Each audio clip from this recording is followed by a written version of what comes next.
नमस्कार, स्वागत है आपका। देख रहे हैं आप आज तक पर हल्ला बोल। इस समय पश्चिम बंगाल में सियासत सुलग रही है, बीजेपी हुंकार भर रही है और टीएमसी घिर रही है। कल प्रधानमंत्री नरेंद्र मोदी ने भी मिशन बंगाल का ऐलान कर दिया और इन सब के बीच सबसे दिलचस्प है ओवैसी का यह कहना कि उनकी पार्टी बंगाल में भी चुनाव लड़ेगी। बिहार में 5 सीटें जीतकर असदुद्दीन ओवैसी के हौसले बुलंद हैं और अब उन्होंने अपनी नजरें पश्चिम बंगाल पर टिका दी। तो क्या बिहार में ओवैसी ने जिस तरह महागठबंधन को झटका दिया, उसी तरह बंगाल में दीदी को झटका देंगे? बंगाल में ओवैसी फैक्टर चलेगा क्या?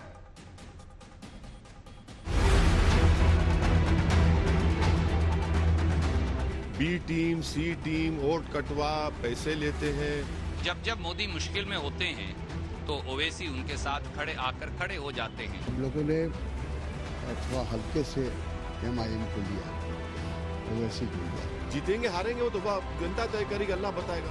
वो लड़ना तो जरूरी है ना, क्योंकि वो जितना आगे बढ़ेंगे उतना ही फायदा बीजेपी को मिलेगा। लोग कह रहे हैं कि असदुद्दीन ओवैसी ने कमाल कर दिया, बिहार में एनडीए की सरकार बनवा दी और महागठबंधन को झटका दे दिया। हैदराबादी अंदाज में बोल बोलकर सीमांचल के मुसलमानों को रिझा लिया। लेकिन ओवैसी कहते हैं कि उन्हें सिर्फ मुसलमानों ने ही नहीं, हिंदुओं ने भी वोट दिया। आप ये समझ रहे हैं कि वहां पर हमारे हिंदू भाइयों ने वोट नहीं दिया? हमको बहुत बड़ी तादाद में दिया, खास तौर से अमूर में, बैसी में और कोचादामन में। ये एक मिजाज बन गया है कि नहीं वो इनको ये हिंदू विरोधी है। कहां हिंदू विरोधी हैं? बिहार में एआईएमआईएम ने कुल 20 उम्मीदवार खड़े किए, जिनमें से 14 उम्मीदवार सीमांचल इलाके में थे। सीमांचल की 14 में से 5 सीटें ओवैसी की पार्टी ने जीत ली। एआईएमआईएम को 1.24% वोट मिले। वहीं बिहार में 2015 में पार्टी को सिर्फ 0.5% वोट ही मिले थे।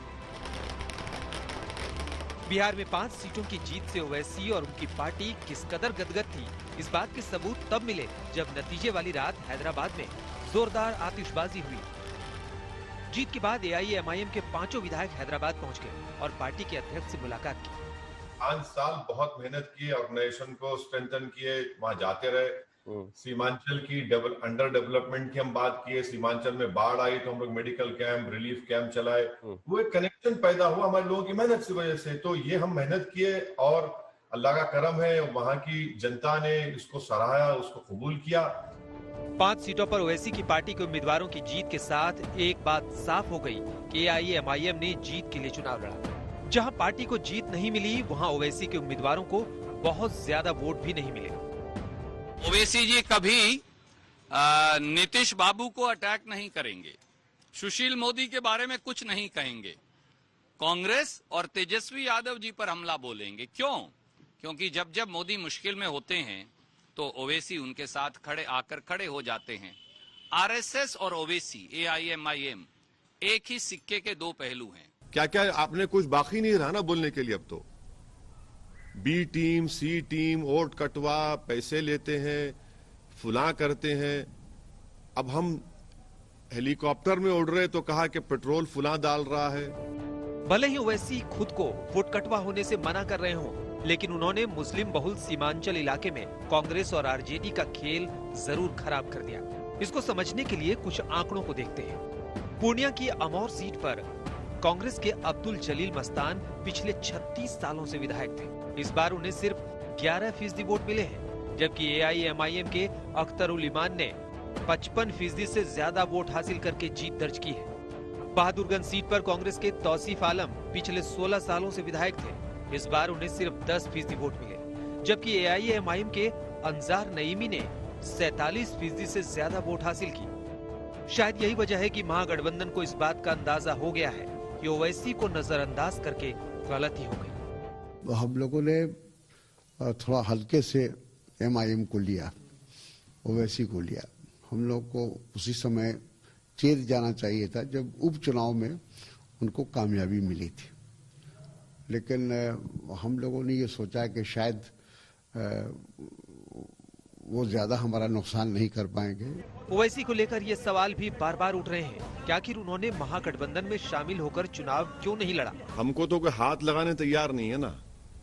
ऐसा लगता है कि इसको हाथ लगाओ तो 550 केवी का शॉट लग जाएगा।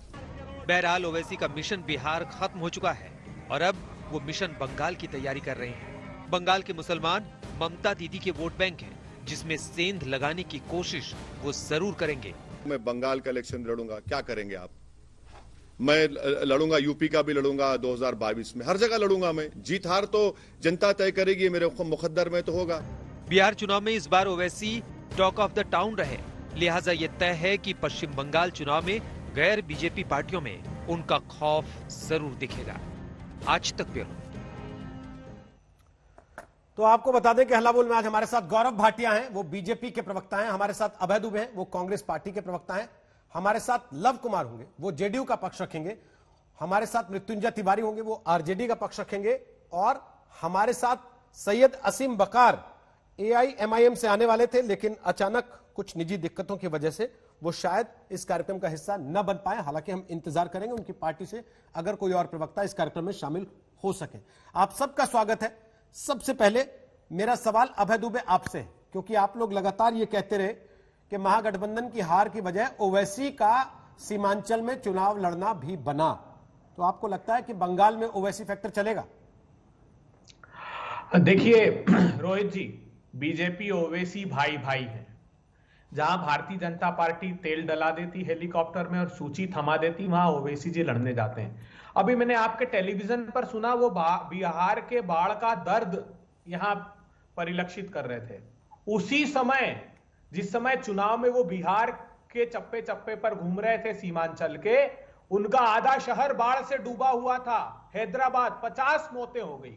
वो नहीं थे वहां, आपको लगता है? में सिर्फ 9 सीट पर लड़ते हैं। आप ये कह रहे हैं वो नहीं थे बिहार आकर? अबे जी, उनके प्रवक्ता यहाँ है नहीं, इसलिए मैं पूछ रहा हूं। अच्छा, आप ये कह रहे हैं कि वो वहां नहीं थे जब हैदराबाद में आधी रात में पानी बरस रहा था और लोगों के घर तक अंदर पानी घुस रहा था? ओवैसी नहीं थे, आप ये कह रहे हैं? हाँ, वो बाढ़ में बिहार के चुनाव में, सुनिए ना, पक्का है ये बिहार कि वो नहीं थे वहां? बिहार के, मैं पूछ रहा हूं, पक्का है ये कि वो नहीं थे वहां? हाँ पक्का, 100% पक्का। दूसरा 30 सीटों। अब जी दिन भर टीवी पे रहते हैं, टीवी देख लिया कीजिए कम से कम। टीवी पर ही तस्वीरें चल रही थी। मैं जानता हूं, 9 सीटों पर लड़ते पुराने हैदराबाद की। सीमांचल में 24 सीटें भारतीय जनता पार्टी बताती है। झारखंड जाते हैं, उत्तर प्रदेश जाते हैं, महाराष्ट्र जाते हैं। तो कांग्रेस पार्टी ये तय करेगी कि इस देश में कौन राजनीतिक पार्टी की क्या हैसियत है, वो कहां कितनी सीट पे चुनाव लड़ेगी। आप अपनी खुद की तो देख लीजिए स्थिति क्या है सर, उसके बाद दूसरे को बताइए ना कि तुम कहां कितना चुनाव लड़ोगे। देश की जनता को यह बता रहे हैं कि मुंगेर में मां दुर्गा के भक्तों पर भारतीय जनता पार्टी खुलेआम गोली चलाती, नरसंहार करती, और एक जिसका भाई कत्लेआम की चुनौती देता है उसके साथ। तो आप मुंगेर याद आ गए आपको सर, जिसका भाई कत्लेआम की चुनौती देता है, जब दे रहा था तब आप कहां थे? जब लगातार उस चीज को लेकर सवाल उठ रहे थे तब आप कहां थे? जब आए दिन उसको लेकर सवाल पूछा जाता था तब आप कहां थे? तब तो कभी आपके मुंह से एक शब्द नहीं निकला ओवैसी के खिलाफ। अब 5 सीटें कट गई और आपको लग रहा है कि आप हार गए उसकी वजह से, तो आप ये कह रहे हैं कि आए ओवैसी का भाई तो ऐसा बोलता था। सर, ओवैसी के भाई ने किस सन में बोला था, आपको याद है? सुन लीजिए एक मिनट रोहित सरदाना जी, ये जो भारतीय जनता पार्टी चुनाव जीती नहीं है बिहार में, ये समझ लीजिए दोनों चाचाओं ने बिहार की सरकार चुरा ली है। 10 सीटें ऐसी मेरे पास लिस्ट पड़ी है जिनको इन्होंने डोनाल्ड ट्रंप भी यही कह रहे हैं। डोनाल्ड ट्रंप भी यही कह रहे हैं। दोस्त तो हैं उनके यहाँ, वो आरोप लगा दे कि वोट चोरी हुआ है तो आप कहते हैं देखो यार कैसा आदमी है, और आप खुद दिन भर यही कहते हैं हाई वोट चोरी हो गया। प्रमाण दिए हमने, क्या बात कर रहे हैं आप? C³ से भारत, वो भी प्रमाण लेके बैठे हैं, वो कह रहे हैं भूत प्रेत आके वोट डाल गए जो मर गए थे उनके भी वोट पड़े, वो भी प्रमाण दे रहे हैं, फिर उनके साथ हैं आप। अरे रिटर्निंग ऑफिसर ने सर्टिफिकेट नहीं दिया जो जीत गए चुनाव, क्या बात करते हैं? भारतीय जनता पार्टी के जो हारे हुए उम्मीदवार है घर से बुलाकर सर्टिफिकेट दे दिया, और इलेक्शन कमीशन प्रेस कॉन्फ्रेंस लेता है, किसी पोस्टल बैलेट की काउंटिंग करेंगे हम। लेकिन आप चले गए रिटर्निंग ऑफिसर पे। सवाल इस बात पे था कि ओवैसी कितनी सीट पे चुनाव लड़े, ये आप लोग तय करेंगे। नहीं, तो आप चले गए कि उनके भाई ने ये बयान दिया था। नहीं, आपको लगता नहीं अभय जी की बजाय इसके कि दूसरे के यहाँ देखें कि कहां से क्या निकाल सकते हैं, अपना देख लेते पहले?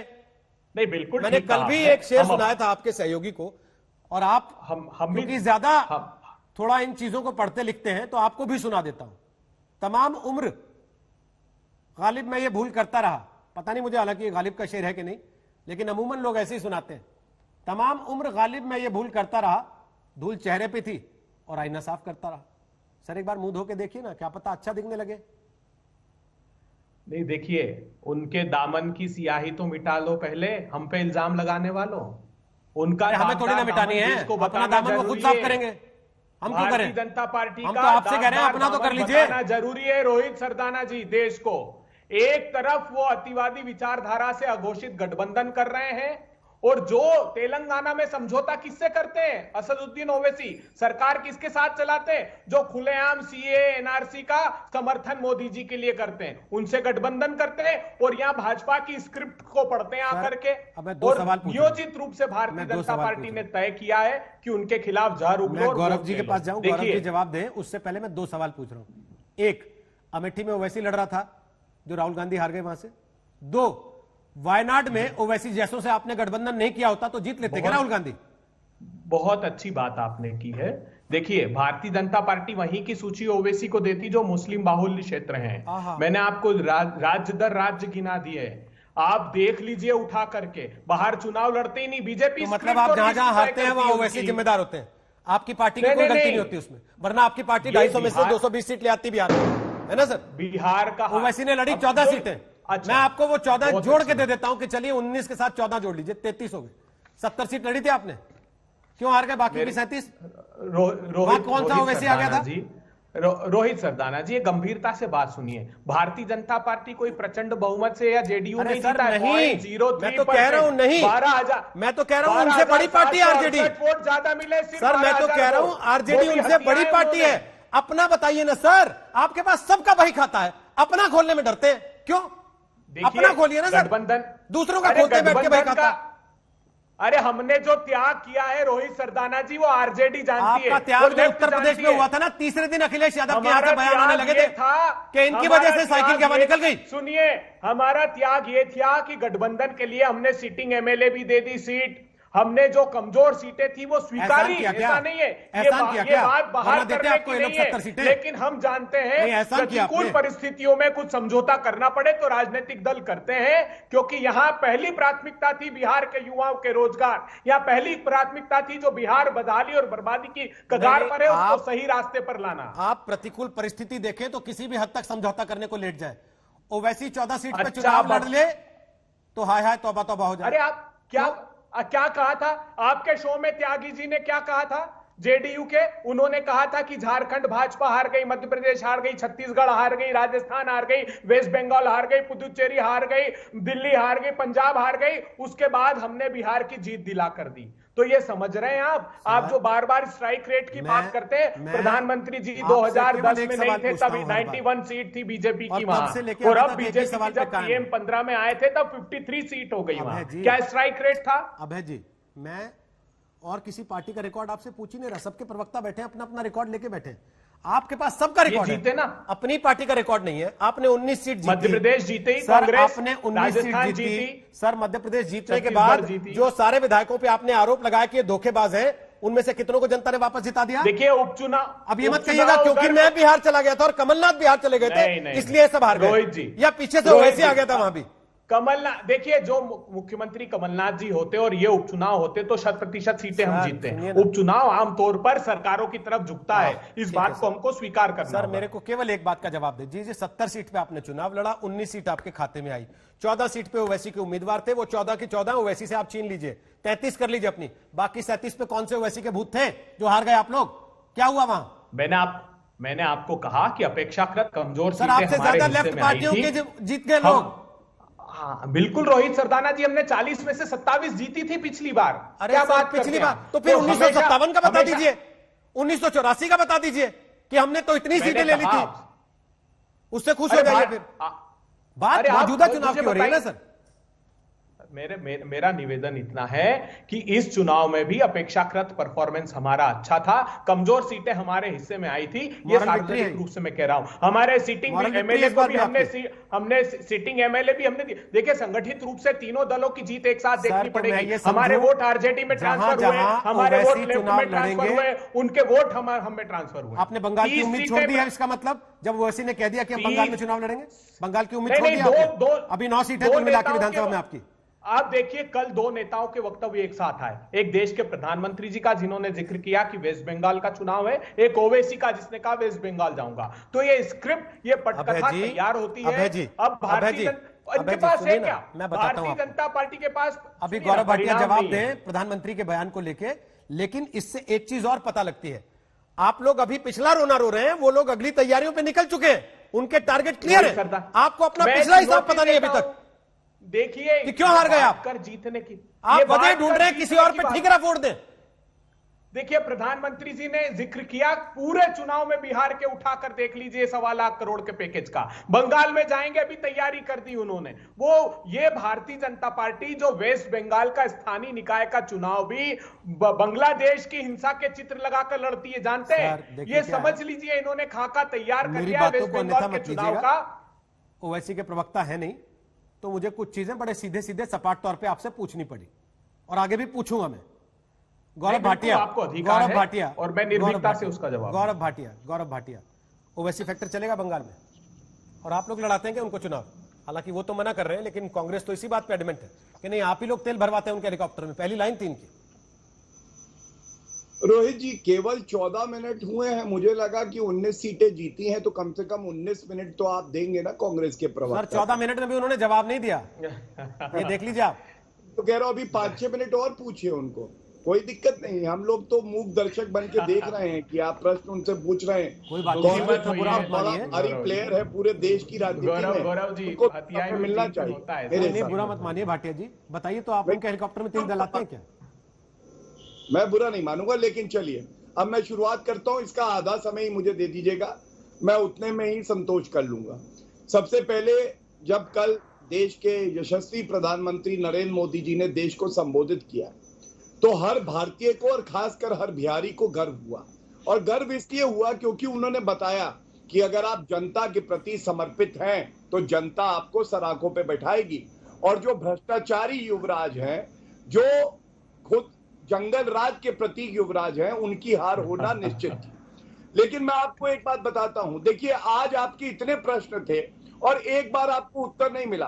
कांग्रेस पार्टी कहती रही कि वो देखिए दूसरी छोटी पार्टी, उसके तन पे कपड़े कम हैं, उसके तन पे कपड़े कम हैं। ये एक बार नहीं देखा कि कांग्रेस पार्टी तो पूरी नंगी हो चुकी है। एक बार अपना अच्छा क्या बात करते हैं, ऐसी अभद्र भाषा एक राष्ट्रीय राजनीतिक दल कैसे शब्द, ये सबसे बड़ा देश का चैनल है। एक बार सुन लीजिए ना, उसके बाद आप बोल लीजिएगा।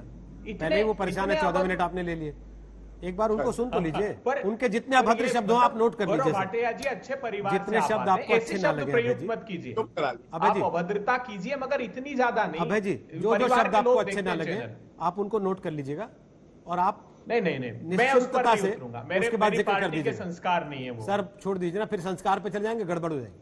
अभी संस्कार को लेकर इतनी मार हो चुकी चुनाव में, गड़बड़ छोड़िए ना सर, छोड़िए सर, संस्कार छोड़ दीजिए राजनीतिक पार्टी के। गौरव भाटिया जवाब दीजिए फटाफट। धन्यवाद। फटाफट नहीं दे पाऊंगा, थोड़ा समय दे शुरू तो कीजिए सर। हाँ देखिए, सबसे पहले तो इनको माइनोआइटिस है, माइनोआइटिस। ये अपना आकलन नहीं करेंगे, दूसरों की कमियां बताएंगे। लेकिन तारिक अनवर जी ने जो बात कही वो मैं इनके समक्ष रख देता हूं, शायद इनकी आंखें खुलें। लेकिन अंधे हैं इसलिए आंखें खुलने से कुछ नहीं होगा, अंधेरा बना रहेगा। उन्होंने कहा तारिक अनवर जी ने कि पिछले बिहार के चुनाव में ये 41 सीटें लड़े थे, 27 आई, इस बार 70 पे लड़े, 19 आई। लेकिन माइनोआइटिस के ये सिम्टम है। क्या कहेंगे? गांधी परिवार की जय हो, सोनिया गांधी माता की जय हो। इनको नहीं दिखाई दे रहा किस तरह से कांग्रेस पार्टी एक वायरस की तरह है और कोविड का वायरस का इलाज हो जाएगा, लेकिन ये माइनोआइटिस वायरस का इलाज इनके पास नहीं है। दूसरी बात, इनमें क्या प्रतिस्पर्धा चल रही है मैं आपको बताता हूं रोहित जी। प्रतिस्पर्धा ये है कि कौन बड़ा टोपीबाज है, किसकी टोपी में ज्यादा छेद है। और मैं सुन रहा था, तो आपने पहनाई यार, बिहार में आपने पहनाई टोपी। अबे जी सुन लीजिए ना, पर ऐसी मैंने ऐसे शब्द मेरे ऐसी पृष्ठभूमि नहीं है कि डिक्शनरी में ऐसे शब्द प्रयोग करो। वो अपने कॉइन करके लाए हैं चीजें, तो अपना अपना तरीका है सर, उनको बोल लेने दीजिए एक बार, फिर आप वापस आएंगे तो आप सवाल उठा लीजिएगा। जो शब्द आपको पसंद नहीं है मैं मना थोड़ी कर रहा हूं। बोलिए गौरव, पूरा कीजिए। तो देखिए, अभी मैं ओवैसी जी का बयान सुन रहा था, उन्होंने कहा पश्चिम बंगाल में मुसलमानों की हालत सही नहीं है। अब एक सांसद जो संविधान की शपथ लेता है, उसके बाद केवल एक धर्म विशेष की बात करता है। और कल देखिए, तुलना करिए, नरेंद्र मोदी जी ने क्या कहा, विकास की राजनीति हर नागरिक के लिए, भारत को कैसे मजबूत करे। ये फर्क है हमारी सोच में और इनकी सोच में, और इसीलिए मैंने कहा ये ढूंढते हैं कि किसकी टोपी में छेद ज्यादा है, और ये केवल टोपी पहनाते हैं। बीजेपी और को कोई ओवैसी काम पसंद है कि नहीं? बीजेपी को ओवैसी पसंद है कि नहीं? देखिए, जो अपनी टांगों में खड़ा होता है ना, उसको इसकी चिंता नहीं होती कि दूसरे का कद क्या है। हम अपनी रेखा को लंबा करते हैं, ये दूसरे की रेखा को मिटाने का काम करते हैं। आरजेडी के स्टूल पे खड़े होके कहते हैं हम 4 फुटिया हैं, जो मैंने पहले भी कहा इस था। बात को और तो एक मानेंगे बात, कि एक ओवैसी शेर अगर इनके- सीमांचल में चुनाव नहीं लड़ रहे होते तो शायद तस्वीर बदल सकती थी। इस बात को तो अच्छा। मानेंगे कि उनका नुकसान हुआ। अरे आप तो वो बात करते हैं, चची की मूछें होती तो चचा कहलाती। नहीं नहीं सर, अरे यहाँ तो चची की मूछें आ चुकी, अब आपको तय करना चाचा मानना है कि नहीं उसको। ये इनकी मूछें जब आएंगी, ये किससे लड़ रहे हैं? ये वीर भारतीय जनता से लड़ रहे हैं। भारतीय जनता पार्टी को उसका आशीर्वाद प्राप्त है। और ठीक है। रोहित जी, एक बात कह दूं, इनके पैरों के रोहित जी। नीचे जमीन नहीं है, फिर भी इनको यकीन नहीं है। और हमारे लिए ये आलोचना करते हैं तो नरेंद्र मोदी जी के ही शब्द हैं, इनको गुमा है कि मेरी उड़ान कम है, मुझे यकीन है पूरा आसमान कम है। ये शेरो शायरी की जो आप बात कर रहे थे ना, ये कांग्रेस के लिए भी है और भाजपा के लिए भी। मैंने बता दिया हमारा क्या चरित्र। ठीक है, तिवारी जी को इससे पहले ये लगे कि हम भूल गए हैं कि तिवारी जी और लव जी भी हमारे साथ हैं, जरा एक एक कमेंट उनसे ले लें अभय जी, फिर वापस आता हूं आपके पास। तिवारी जी, जी ओवैसी ने हरवा दिया क्या आप लोगों को? नहीं, सीट कटी देखिए कि नहीं रोहित ओवैसी जी, की वजह से? हम लोगों को किसी ने नहीं हराया है, बिहार की जनता ने हम लोगों को जिताया है। ये ठीक है कि अभी एनडीए को बहुमत का आंकड़ा 125 दिया गया है, लेकिन उतना भी मार्जिन नहीं है। जब 1,56,08,000 वोट हम लोगों के पक्ष में आए हैं और दूसरी ओर 1,57,00,000 कुछ वोट एनडीए को मिला है। 12,000 वोट का मात्र अंतर है। तो सबने वोट दिया, लेकिन मतों का अपहरण जो हुआ है उसी का विश्लेषण किया जा रहा है, जनता भी समझ रही है। तिवारी जी, आप मतों लेकिन का जो अपहरण का लोग आरोप लगा रहे हैं, ये जिसने देश एकदम को लगा सिखाया रहे हैं। आज हमारे कि नेता ने मतों भी का कहा है, अपहरण कैसे हो सकता है, और फिर चुनाव आयोग को बाकायदे मतों क्रांति का- करनी पड़ी मतों का अपहरण रोकने के लिए। आप बता रहे हैं कि हाय हमारे अब मतों ये का अपहरण हो बात गया। रोहित जी आप ये बात जान लीजिए, जो हमारे यहाँ 20 सीट ऐसे हैं जो हमको महागठबंधन को 130 सीट पक्का कंफर्म हम लोग आप जीते ये हैं। कह रहे हैं कि 20 ओवैसी का कोई सीटों नुकसान पर। नहीं हुआ आपको? मृत्युंजय जी, ओवैसी का कोई कोई नुकसान नहीं हुआ? नुकसान देखिए, अगर होता नुकसान तो आज सबसे बड़े दल के रूप में हम क्यों रहते? सबसे बड़ा दल कौन है? कांग्रेस का आज नुकसान 3 हुआ नंबर नहीं की गठबंधन पार्टी को? कौन रह गई है? तो कांग्रेस का तो नुकसान हुआ ठीक है, गठबंधन को? नुकसान हुआ है जी। कांग्रेस की वजह से नुकसान हुआ गठबंधन को? किसी के वजह से नहीं हुआ, हमको जनता ने आशीर्वाद दिया। बिहार की जनता ने बदलाव के महाराज, लिए आप वोट आशीर्वाद किया, लेने गए थे कि परिवर्तन के लिए कुर्सी? वोट किया, जनता से? रोजगार के लिए वोट किया। आप आशीर्वाद लेने लेकिन गए थे अगर कि कुर्सी? वोट का चिरहरण हो जाएगा, उसी को बचाने की, लोकतंत्र को बचाने की लड़ाई है। आज हम सारे चीजों पर विश्लेषण हो रहा है और इसको लेकर के हम लोगों ने चुनाव आयोग से हो, चाहे मामला कोर्ट में हो, जो भी हो, कि जो वोट का जो बैलेट से हुआ है उसकी जिस तरह से हुई है बेईमानी, उसमें उसको लेकर के हम लोग अपना पक्ष रखने सारे उम्मीदवार जा रहे हैं। तो कि आपने हमें एक चीज वीडियो साफ कर दी चुनाव आयोग कि के पास ओवैसी की सीडी वजह से दिखाया कोई जाए। नुकसान नहीं हुआ। गठबंधन के 2 पार्टनर, एक ओवैसी कांग्रेस देखिए- और एक आरजेडी। एक सेकंड सर, एक देखिए, सेकंड। बीजेपी तिवारी जी, आपने बोल दिया ना, बीजेपी तो 3 मैंने मान मोर्चा लिया। बनाकर यहाँ लड़ ही रही थी ना सर, लेकिन इसके आपको बाद भी मैंने जनता साफ ने हमें पूछा, पूरा आशीर्वाद दिया ओवैसी की वजह से तेजस्वी नुकसान यादव जी हुआ को। कि नहीं?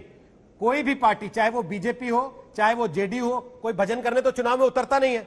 चुनाव लड़ने उतरता है तो जीतने के लिए उतरता है सर। मैंने पूछा ओवैसी की वजह से आपको तो नुकसान हम हुआ? हम जीते, आपने कहा नहीं जनता हुआ। को दिया जीतने के लिए हमें वोट। वो ठीक है, अगर आप वोट का ही ठीक है सर, खेल मैंने कर पूछा देंगे। ओवैसी की वजह से आपको नुकसान हुआ, हाँ या ना? इतना आसान सवाल देखिए, है। लोग चाह रहे थे इनको नुकसान पहुंचाने का, कहीं कहीं कंफ्यूजन में लोग रहे। देखिए, साफ लेकिन बोलेंगे अब आप नहीं देख तिवारी जी, लीजिए, जलेबी बनाएंगे। देखिए, हमें कोई नुकसान, यहां सीधी लड़ाई थी, श्री नीतीश कुमार जी के कैप्टनशिप में एक धड़ा था एनडीए का, ठीक है। दूसरी ओर श्री ओके। तेजस्वी यादव। सवाल ये कि क्या ओवैसी फैक्टर बंगाल में चलेगा? लव कुमार जी जेडीयू से हमारे साथ हैं, जिनसे ब्रेक के पहले हम सवाल ले नहीं पाए थे। लव जी, सीधा सीधा सवाल, आपने दोनों को सुना, कांग्रेस को भी और आरजेडी को भी। आरजेडी तो कह रही है हम हारे ही नहीं है, कांग्रेस कह रही है कि साहब ओवैसी की वजह से हारे। क्या ओवैसी का फैक्टर बिहार में काम किया, हां या ना? आपको क्या लगता है? देखिए, सबसे पहले तो मैं बिहार के जनता को धन्यवाद दे दूं कि उन्होंने इतने दुष्प्रचार के बाद, इतने लोक लुभावने नारों के बाद भी हम में विश्वास व्यक्त किया। देखिए, किसी फैक्टर काम करना, वैसी जी ने 5 सीट जीता है तो 5 सीट के मालिक तो है, लेकिन जहां तक हमारा नुकसान भी हुआ है, जब हम तो हमारे बहुत वरिष्ठ लीडर ने ही बोला है बात, तो हम किसी के बदौलत नहीं है। 15 साल सत्ता में रहने के बाद रोहित जी, इतना एंटी इनकम्बेंसी थोड़ा बहुत होता है, उसके बाद भी बिहार की जनता ने हम पर विश्वास किया है। हमको किसी फैक्टर, हम किसी भी क्षेत्र को छोड़कर चलते ही नहीं है। नीतीश कुमार और बिहार एक दूसरे के पर्याय हो गए हैं। बिना नीतीश कुमार के विकसित बिहार की कल्पना नहीं की जा सकती है। ये वही बिहार है जहां शाम होते ही लोग घर जाने तो तैयार हो जाते थे। 3 नंबर की पार्टी जनता ने बना दिया, ये कह रहे हैं कि नीतीश कुमार जी पर्याय बन गए। बीच में मैं नहीं बोल रहा था, मॉरली मैं नहीं बोल रहा था, बीच में मैं नहीं बोल रहा था। रोहित सरदाना जी बोलिए कि बीच में ना बोले। 3 नंबर की पार्टी जनता ने बनाई है। इनकी जब बारी आएगी तो ये बोल लेंगे। ये बोल ले, फिर आप ही से पूछ। मैं आपकी सवाल का जवाब दे रहा हूँ। हाँ बोलिए बोलिए लव जी। कहीं ओवैसी का फैक्टर होगा तो हमने तो चिराग पासवान जी ने खुद कहा कि हम आपको हराने के लिए लड़ रहे थे और 3 युवराज को झेल रहे थे। बीजेपी लड़वा रही थी, 3 युवराज को झेल रहे थे हम। बीजेपी लड़वा रही थी। एक युवराज जो कैप्टन थे हमारे तेजस्वी यादव जी, उससे आप हार गए।